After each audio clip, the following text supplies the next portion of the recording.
Don't be afraid. Our child will have everything best in this world. Daniel gently squeezed Olivia's hand in front of the ultrasound room, his eyes lighting up like a man who had just found the greatest pride of his life. The hospital corridor was crowded that day, but in Daniel's eyes, it seemed that only Olivia and the baby he believed to be the new gift of his life remained. Olivia lowered her gaze slightly to the wedding ring still on his hand, her lips curving into a very faint smile, both sweet and full of provocation. "What about your wife? Does she know you're here with me today?" Daniel was not flustered at all. He only glanced at that ring as if looking at something old, then replied coldly, "She's used to enduring it. You don't need to worry." Olivia let out a small laugh, resting her head on his shoulder as if she were the woman being acknowledged, while Emma was only a shadow left behind in Daniel's house. "When you say that, I actually feel sorry for her." Daniel curled his lips, his voice still calm to the point of cruelty. "The pitiful one is the woman who doesn't know how to keep her husband. As for you, you only need to take good care of the baby."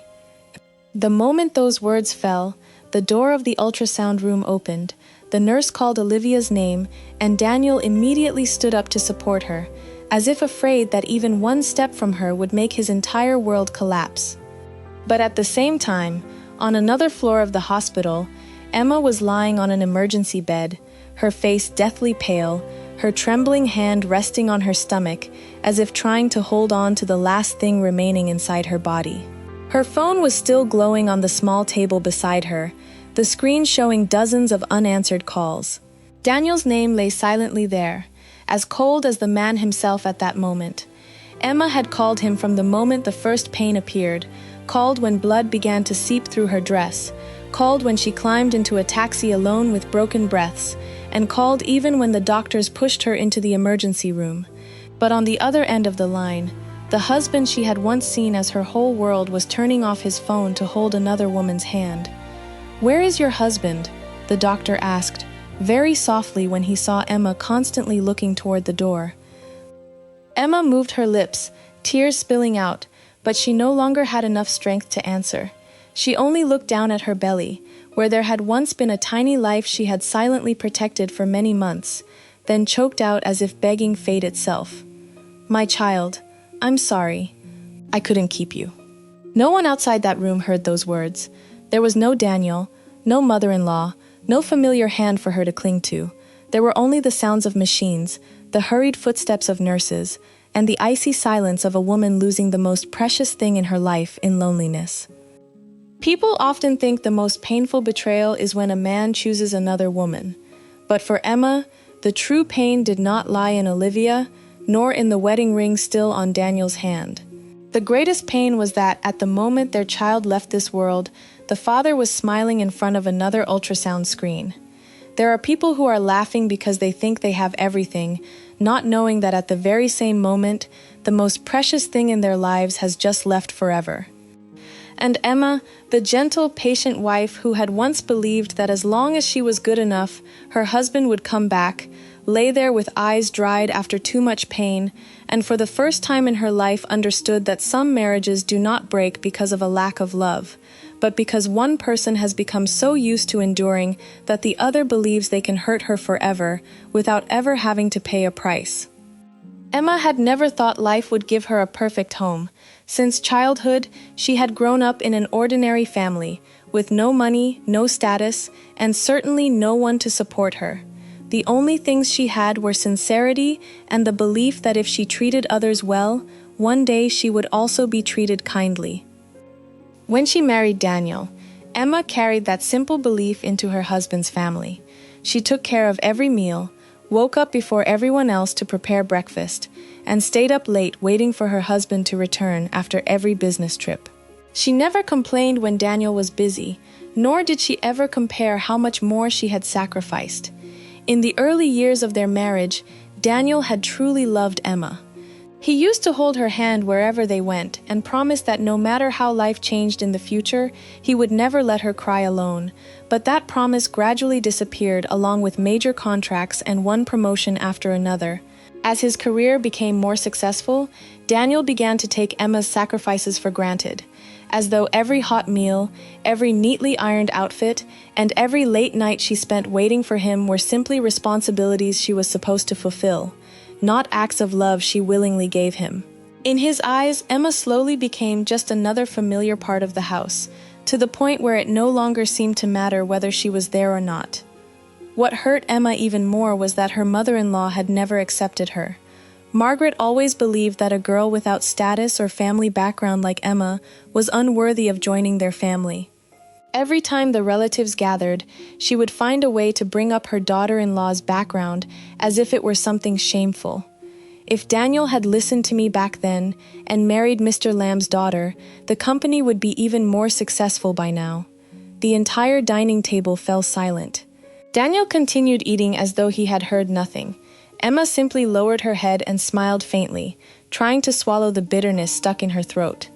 Then the years passed, and when Emma still had not given Margaret the grandson she wanted, the sarcastic remarks became harsher and harsher. When Emma finally became pregnant, she thought everything would change. She believed the baby would become the bond that healed the family. But reality was completely different. Margaret showed none of the joy Emma had hoped for. She merely glanced coldly at Emma's growing belly before saying something that left her speechless. "Anyone can get pregnant. Don't act like you're the queen of this house." From that day on, Emma still had to do all the housework herself. She still carried heavy grocery bags. She still prepared every meal. Some days she was so exhausted that she had to lean against the kitchen counter just to stay on her feet, yet Margaret would only glance at her and say, "When I was pregnant, I still worked in the fields. You're only a few months along, and you're already complaining about being tired." Daniel knew everything, but all he ever told his wife was to endure it. "My mother's getting old. Don't take every word she says to heart." Emma simply nodded. She didn't want to argue. She only hoped the baby growing inside her would be born safely. While Emma carefully protected her unborn child day after day, Daniel came home less and less often. At first, he said he had to meet clients. Then it became business trips. After that came meetings that lasted until midnight. Emma spent countless sleepless nights waiting for her husband, but all she ever received was a short text message. "I'm busy. Go to bed without me." Then one day, Emma's phone kept receiving photos from an unknown number. The first showed Daniel sitting beside Olivia in an elegant restaurant. The next showed Daniel bending down to tie Olivia's shoelaces. Then came an ultrasound photo with Daniel's hand resting happily on Olivia's belly. The last photo showed the two of them shopping for baby clothes in a large store. Emma stared at each picture in silence, both hands trembling uncontrollably. When Daniel came home, she struggled to remain calm as she handed him the phone. "Is there something you want to tell me?" Daniel merely glanced at the screen before placing the phone back on the table, without the slightest trace of guilt on his face. "Stop being suspicious all the time. Your weakness is what exhausts me." Those words pierced Emma's heart like a knife. The betrayer was the one blaming the victim. The one who had done wrong behaved as though he were the one who had suffered. Even more painfully, Margaret knew perfectly well about Daniel and Olivia's relationship, yet she never objected. On the contrary, she calmly said to Emma in a voice filled with contempt, "It's perfectly normal for a successful man to have women admiring him. Whether you can keep your husband or not is your own responsibility. Stop acting like the victim all the time." Emma quietly turned away. Tears rolled down her face, but she quickly wiped them away before gently placing her hand on her belly. She didn't want her baby to feel its mother's pain. Even though her heart was breaking a little more each day, Emma continued to endure everything. Not because she was weak, not because she was afraid of losing Daniel. The only thing keeping her in that house was the tiny life growing inside her. She kept telling herself that once the baby was born, once the family welcomed a new life, perhaps everyone would change. But Emma had no idea that while she was still desperately trying to hold that family together, with every bit of love she had left, there were already people quietly preparing to destroy it without the slightest remorse. That morning, Emma woke up very early. She gently caressed her belly before smiling at the calendar, where today's date had been circled in red. Today was the day of her scheduled prenatal checkup, and for the entire previous week, she had been hoping that Daniel would spare a little time to accompany her and their baby. When Daniel came downstairs, Emma carefully handed him the appointment slip and said softly, "Can you take me to the hospital today? The doctor said this checkup is very important." Daniel merely glanced at the paper before picking up his car keys and standing up. "I have a meeting with a client." "Go by yourself." Emma still forced a faint smile. "It'll only take a little while." Daniel had already turned his back and walked toward the door, his indifferent voice echoing behind him. "I told you, I'm busy." The front door slammed shut. At that very moment, Emma's phone vibrated. A message from Olivia's familiar number appeared, along with a photograph. In the picture, Daniel was gently opening the car door for Olivia in front of a maternity hospital. Beneath it was a short sentence filled with provocation. "What a coincidence! We came for a prenatal checkup today too." Emma's hands trembled so violently that her phone nearly slipped onto the floor. She immediately called Daniel. 1 call, 2 calls, then 5 calls in a row. No one answered. By the 6th call, all she heard was the automated message saying the phone had been turned off. Emma gently held her belly, trying to take a deep breath to calm herself.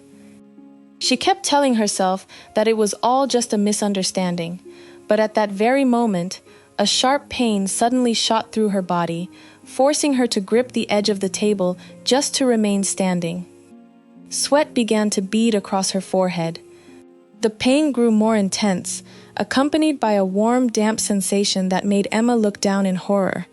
Blood was slowly soaking through her light-colored dress. There was no longer any time to wait. Shaking, she made her way outside and called a taxi herself. Throughout the ride to the hospital, Emma never stopped calling Daniel. Every call went unanswered. Meanwhile, on another floor of the very same hospital, Daniel was sitting beside Olivia outside the ultrasound room. He stared intently at the registration screen, completely unaware that his wife was only a few floors away. Olivia gently rested her head on his shoulder and smiled. "I guess your wife is probably at home cooking and waiting for you, like she always does." Daniel let out a faint laugh without the slightest hesitation. "She's not as important as you and the baby right now." Olivia gently took his hand, her eyes filled with triumph. Meanwhile, Emma was being rushed into the emergency room. She desperately held onto her belly, as though trying to keep the tiny life that was slowly slipping away. The heart monitor beeped frantically. The nurses hurried back and forth, calling for medical equipment. But the only thing Emma was waiting for was the sound of Daniel's footsteps outside the room. Sadly, that door never opened. After many tense minutes of emergency treatment, the elderly doctor slowly removed his gloves and lowered his head. The tiny life was gone. Emma lay motionless on the hospital bed, her eyes open but lifeless as they stared at the white ceiling. There were no cries, no screams, only silent tears running down both sides of her face before soaking into the white pillow. The doctor walked over and asked gently, "Where is your family? We need to speak with your husband." Emma moved her lips for a long time before finally whispering, "He's busy." Those 2 short words left the entire room in silence. More than an hour later, Daniel finally turned his phone back on.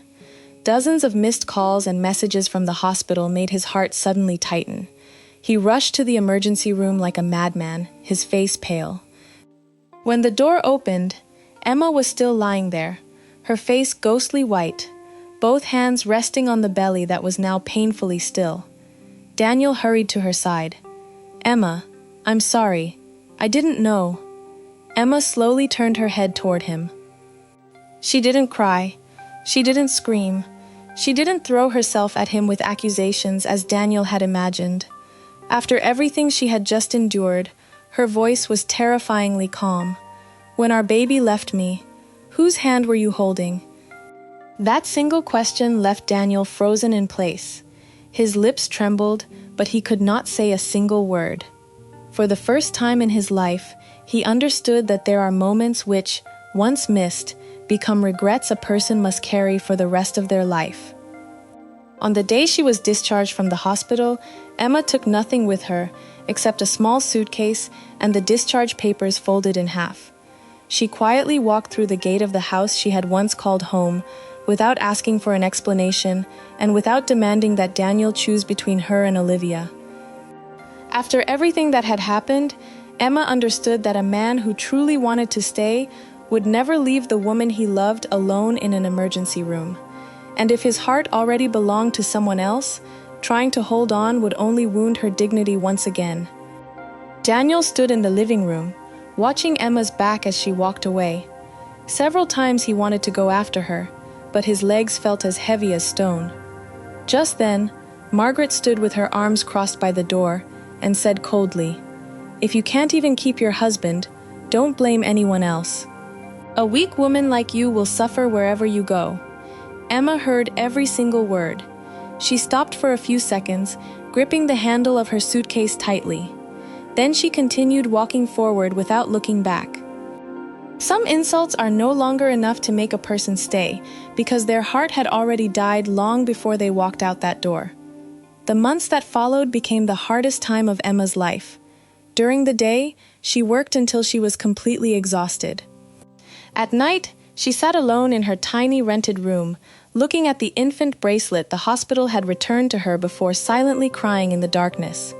She took on every extra job she could find, not because she desperately needed the money, but because only when her body was completely worn out could she sleep for a few hours without dreaming of the child who never had the chance to be born. One afternoon during a follow-up appointment, Emma met Dr. Evelyn again, the doctor who had personally treated her on the day she lost her baby. Evelyn noticed the emptiness in Emma's eyes and chose to sit down and talk with her. "You're still blaming yourself, aren't you?" Emma lowered her head as silent tears rolled down her face. "If I had gotten to the hospital sooner, if I had been stronger." Evelyn gently took her hand. "It wasn't your fault. Some children need both parents to protect them. You already did everything you possibly could on your own." Those words finally pulled Emma out of the abyss of guilt. With Evelyn's encouragement, she began studying again, participated in psychological support programs, and eventually decided to establish a small center for women who had been betrayed, who had lost children, or who had been abandoned in marriage. Emma did not turn her pain into hatred. She turned it into a place of refuge for broken hearts just like her own. Every woman who walked out of that center with a smile felt like another broken piece of Emma's own heart had been gently repaired. While Emma was slowly finding her way back to the light, Daniel's life was beginning to fall apart. Olivia no longer bothered hiding her true nature. She spent money recklessly, looked down on Margaret, and treated that house as nothing more than a place to indulge herself. The pregnancy that the entire family had once been so proud of became Olivia's excuse to demand everything she wanted. But that pride quickly crumbled when Daniel accidentally discovered the DNA test results showing that the baby was not his. The moment the truth was exposed, Olivia immediately left with another man, abandoning Daniel with enormous debts and the ridicule of everyone who had once admired him. Margaret completely fell apart. She sat alone in the large yet empty house, finally realizing with bitter regret that she had driven away the sincere daughter-in-law she once had, only to replace her with a woman who saw her family as nothing more than a wallet. But the tragedy did not end there. While completing the legal procedures, Daniel found Emma's old medical records. The doctor explained that Emma had shown signs of danger long before, and that if she had been taken to the hospital sooner, with her family by her side to support her in time, there would have been a very high chance of saving the baby. Daniel held the medical file as both of his hands trembled uncontrollably. For the first time, he understood that he had not lost his child solely because of a medical complication, but also because of his own betrayal, indifference, and selfish choices. From that moment on, regret became the sentence he would carry for the rest of his life. 5 years passed. The city had changed tremendously. So had Emma. The woman who had once walked out of the hospital with nothing but unbearable grief had now become the founder of a support center for women and children, known and respected by many. Every day, dozens of people came to her not only seeking help, but also searching for hope that life could begin again after heartbreak. Emma no longer lived in the tiny rented room she once called home. She now had a small house filled with sunlight, a garden blooming with flowers, and a career that made her feel she was doing something meaningful every single day. Her greatest achievement was not her success. It was the peace that had finally returned to the eyes of the woman who had once believed she would never smile again. That afternoon, after Emma finished speaking with a group of young mothers at the center, her secretary quietly walked in. "Ms. Emma, there are 2 people here to see you. They said they'll wait no matter how long it takes." Emma nodded gently before walking into the reception room. As the door opened, she saw Daniel and Margaret sitting there in silence. At that moment, time seemed to slow down. Daniel no longer had the luxury car he had once been so proud of. His clothes were old. His face was gaunt from countless sleepless nights. The eyes that had once been filled with pride now held nothing but exhaustion and regret. Margaret had aged tremendously as well. Her hair had turned completely white. Her back was bent. Her trembling hands rested on a walking cane. The woman who had once always looked down on Emma now could not even bring herself to meet her eyes. The room remained silent for a long time. Finally, Margaret slowly stood up. She had barely taken a few steps before bowing deeply. Tears streamed continuously down her wrinkled face. "I was wrong.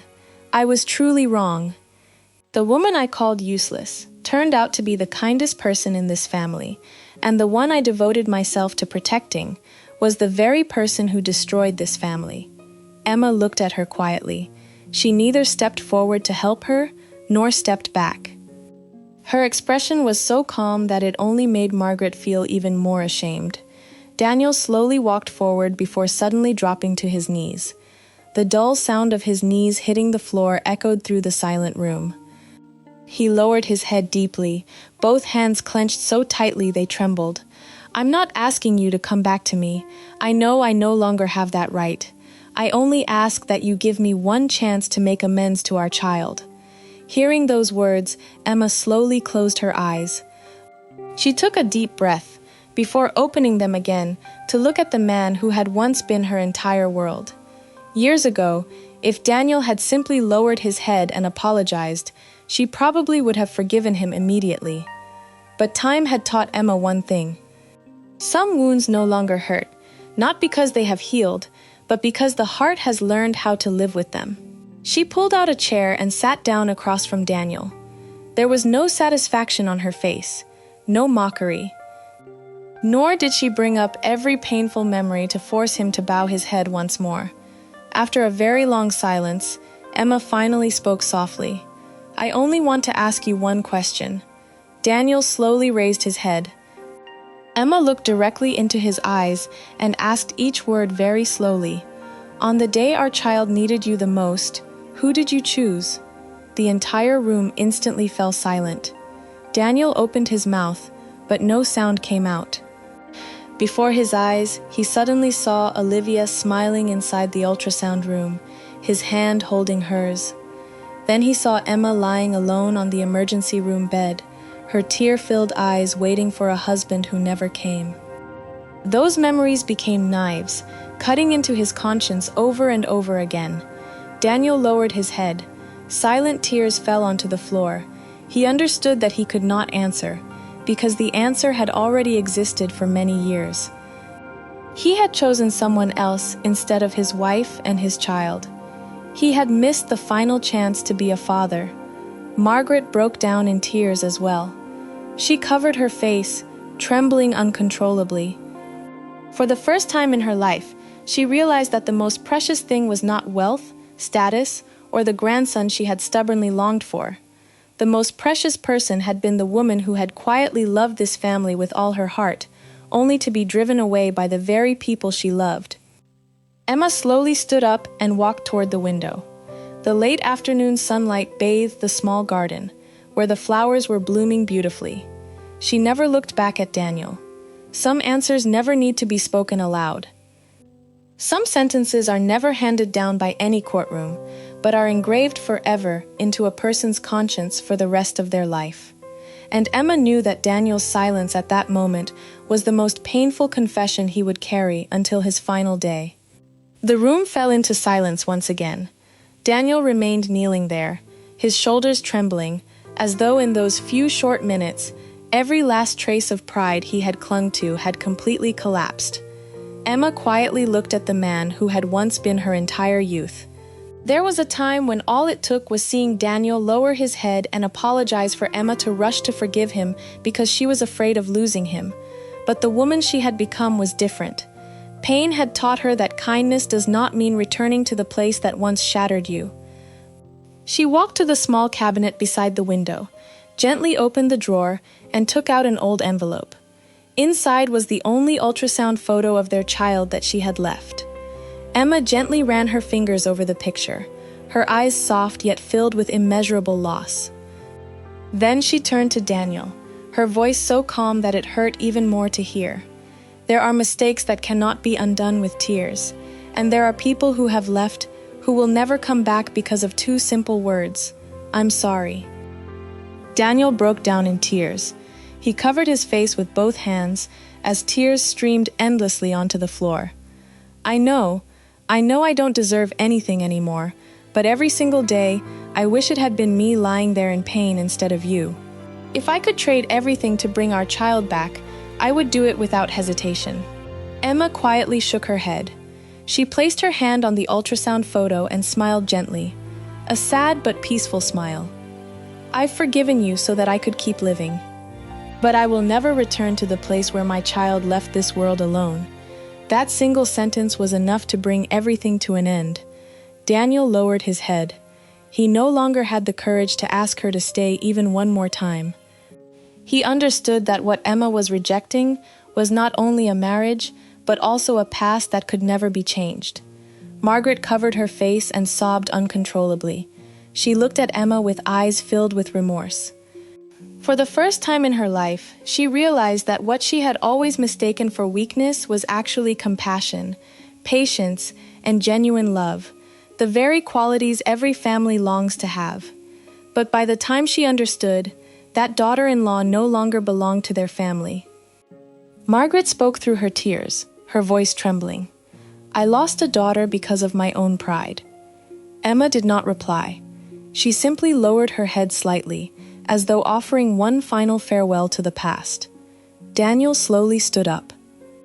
He looked at Emma for a long time, as though trying to memorize the face of the woman he would never again have the chance to call his wife.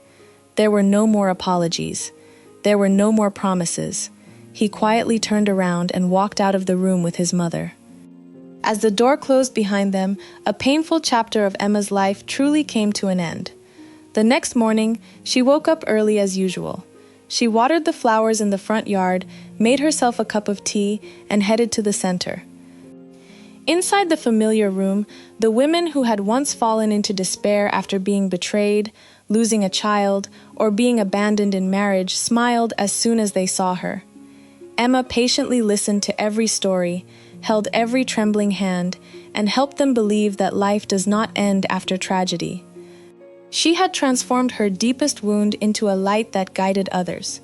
Perhaps that is the most beautiful way for a person to overcome the past. Some betrayals do more than destroy a marriage. They steal trust, a life, and the final opportunity for someone to be forgiven. Sometimes, the greatest punishment is not being hated by others. It is living the rest of your life knowing that you were the one who lost the most precious thing while you still had the chance to hold on to it. If you were Emma, would you forgive Daniel? Share your thoughts in the comments below. And if this story touched your heart, don't forget to like this video and subscribe to the channel. Your support gives me the motivation to bring you many more meaningful stories in the videos to come.